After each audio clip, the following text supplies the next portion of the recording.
Hello everyone, দেশ বিদেশে রোজ নামছে আপনাদের অনেক অনেক স্বাগত। আশা করি সবাই ভালো আছেন। আপনাদের আগেই বলেছি আবুধাবি থেকে আমাদের ফ্লাইট 6 ঘন্টা বাদে। এই 6 ঘন্টা কী করে কাটাবো, এটাই ছিল সবথেকে বড় মহা সমস্যা।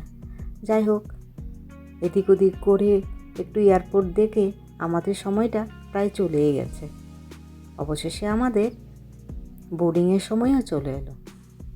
আর সৌভাগ্যের বিষয় এটাই যে আমাদের ফ্লাইট কিন্তু ডিলে হয়নি। 2:25 টাইম ছিল, তাই যথাসময়ে বোর্ডিংও শুরু হয়ে গেছে। আর এদিকে এতিহাদের ফ্লাইটে উঠে আমার তো অবাক হওয়ার পালা।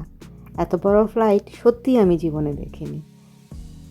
এর আগে অনেকবার ফ্লাইটে যাতায়াত করেছি, কিন্তু এতিহাদের ফ্লাইটে উঠে আমি কি করব কিছুই বুঝতে পারছি না। অবশেষে আস্তে আস্তে ধাতস্থ হওয়া গেল। এই ফ্লাইটের সমস্ত কিছুই অটোমেটিক। আমাদের সামনে যে স্ক্রিন ছিল সেই স্ক্রিন থেকেই সমস্ত কিছু নিয়ন্ত্রণ করতে হচ্ছে। তাই প্রথম একটু অসুবিধা হচ্ছিল কিভাবে কি করতে হবে।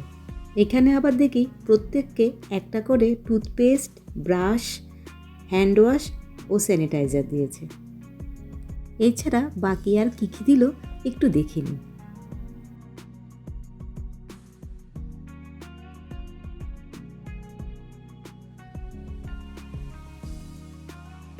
চলুন তবে আমার সঙ্গে আপনারাও এই ইন্টারন্যাশনাল ফ্লাইট জার্নি উপভোগ করবেন।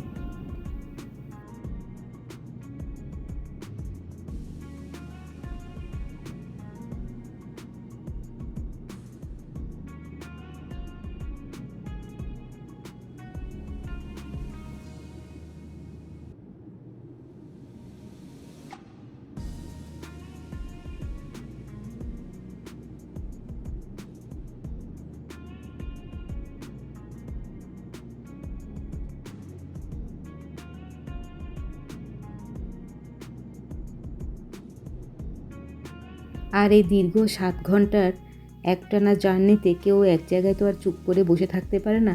তাই দেখলাম সবাই গান শুনে, সিনেমা দেখে, গেম খেলে জার্নিটাকে এনজয় করছে। আর এই ফাঁকে আমিও আমার একটা খুব প্রিয় সিনেমা দেখা শুরু করে দিলাম। আমাদের কলকাতা থেকে আবুধাবি ফ্লাইটে ব্রেকফাস্টটা অনেক তাড়াতাড়ি দেওয়া হয়ে গিয়েছিল, তাই ঠিক করে খাওয়াও হয়নি। লাঞ্চটা দিয়ে দিতে তাড়াতাড়ি তাই খেয়ে নিলাম। আমাদের এই লাঞ্চটা আগে থেকেই বুকিং করা ছিল, তবে দেখলাম বাকিদের অন্য খাবার সার্ভ করা হয়েছিল।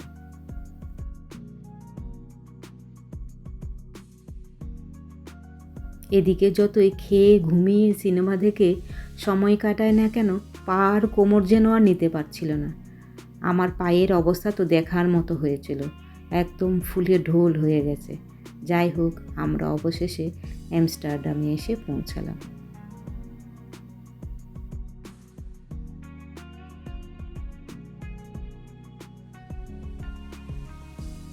এদিকে ফ্লাইটে অ্যানাউন্সমেন্ট হচ্ছে আমস্টারডামের ওয়েদার ক্লাউডি আর রেইনি।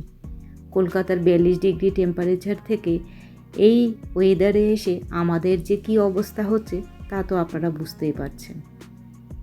বাইরে বেরিয়ে আমাদের যে কী হাল হবে তা একমাত্র ভগবানই জানেন। বাইরে এয়ারপোর্ট ট্যাক্সির জন্য দাঁড়িয়েছি, কিন্তু ঝড়ো হাওয়া আর বৃষ্টিতে বেশিক্ষণ আর দাঁড়িয়ে থাকতে পারলাম না। হাজব্যান্ড বলল, তোমরা ভেতরে গিয়ে দাঁড়াও, গাড়ি আসলে আমি তোমাদের ডাকবো। এই ছিল আমাদের এয়ারপোর্টের গাড়ি।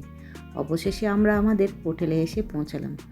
আজকে রাতটা আমরা এই হায়াত প্লেসেই থাকবো। অনেকখানি জার্নি, শরীর একেবারে ক্লান্ত। তাড়াতাড়ি খেয়ে শুয়ে পড়তে পারলেই বাঁচে। তো আজকের ব্লগটা আমি এখানেই শেষ করলাম। দেখা হবে আগামী ব্লগ।